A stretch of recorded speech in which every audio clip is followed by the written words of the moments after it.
Hey guys, Rebel Engine 95, recording live from the West County Prison Cell.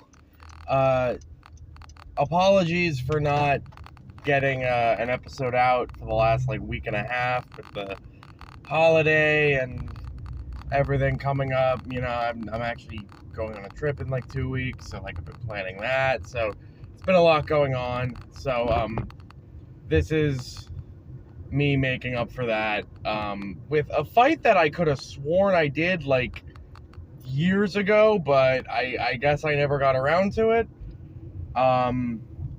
This is a good secondary, I guess, for one of the characters involved, but this is Jake Long from American Dragon Jake Long and Juniper Lee from The Life and Times of Juniper Lee. Funny enough, I had no real inclination that Jake Long, Danny Phantom was going to happen. It was just kind of wow, I hope this really happens someday. And then it did, and now I'm kind of realizing, oh, you know what? Jake Long and Juniper Lee is a lot better.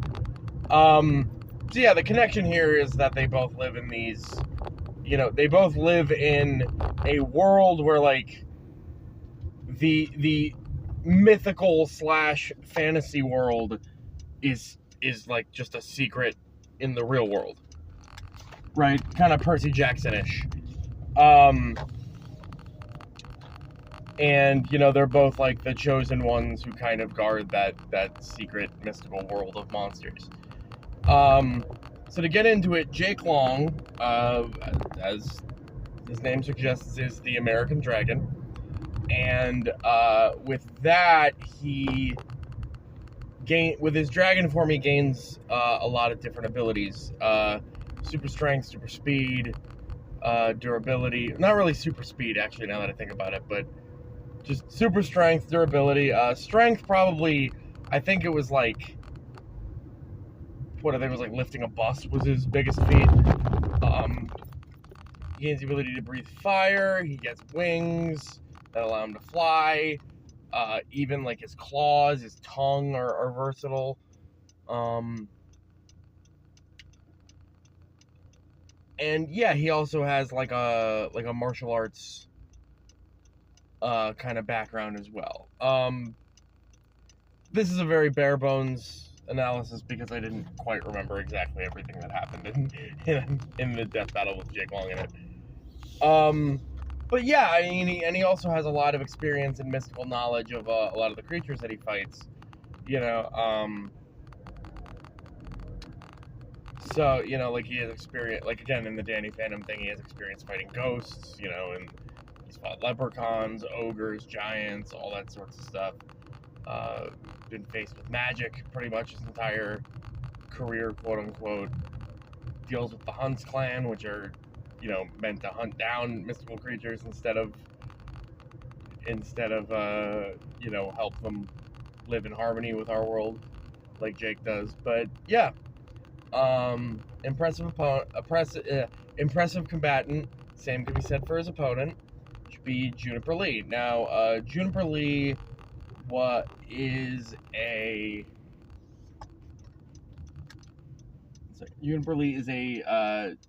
Chinese American, Chinese American child born to I think it's an American father and a Chinese mother. I can't remember exactly,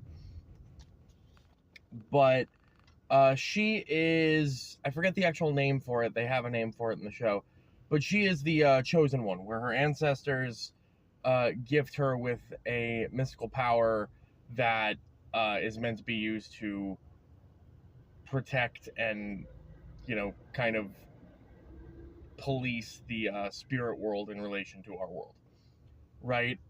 Now, the monsters that she fights are invisible to anyone but her, or anyone that has anyone who has an artifact or a means to actually see these creatures. But in addition to that, she was not only given this ability to see monsters, she was given an instinct for fighting. So she has not really martial arts training, but she was just given, like, you know, kind of a, well, this really is more Percy Jackson now that I think about it. Like, she was given more of just, like, you know, the instinctual, you know, instinct for combat. Yeah, it's what it says on the tin. Instinct for fighting. And also she was given tremendous amounts of superhuman attributes. She has punched through 200 feet of concrete. She has ran down the side of a building to catch someone who was falling off of it. She's survived gigantic explosions. In addition to that, she also has some magical artifacts that are a little benign, but, you know, are useful. One can project force fields, one can create force fields, one allows her to fly. You know, just nothing like super incredible like energy blasts or anything, but, you know, pretty handy stuff like that. Funny enough, despite all the similarities between these shows, not only the premise, the fact that they're both, you know, Chinese American, the fact that they both have a talking dog, which is, you know, in kid shows is not uncommon, but the common consensus I remember growing up was that Juniper Lee was Cartoon Network's answer to American Dragon Jake Long, just because it wasn't as popular. It might have come out first, actually, now that I'm thinking about it. But supposedly, according to both creators, neither one was aware of the other show's existence until they both got canceled. So, yeah, funny how that works out, I guess.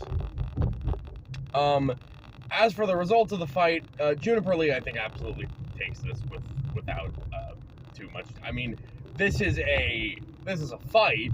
Don't get me wrong; it's not just a complete squash. But I don't see a scenario where Juniper Lee doesn't take this. The only real advantage Danny has is that his actual martial arts training should beat out Juniper Lee's, you know, instinct for fighting. Like, again, she's given combat knowledge pretty much. She's given the ability to fight without having really any understanding of it. So Jake's experience and training from his grandpa, who's, you know, like a martial arts master, and the original dragon of China, well, not the original dragon of China, but the dragon of China before him, that, you know, should be a lot more useful than her just like having the instinct to fight. But pretty much he's outpaced in strength, speed, durability. Even the things he would have an advantage of, her artifacts counter that. Like, he would have an advantage with flight, but she can fly with one of her artifacts. He should have an advantage with being able to breathe fire, but not only has she survived an explosion, she has an artifact that creates force fields. So, there's no real reason I think Danny would be able to win this. But yeah, good fight, and honestly, I'm just glad to have gotten something done this week that I meant to do. So, yeah, anyway, Rebel Engine 95, see ya.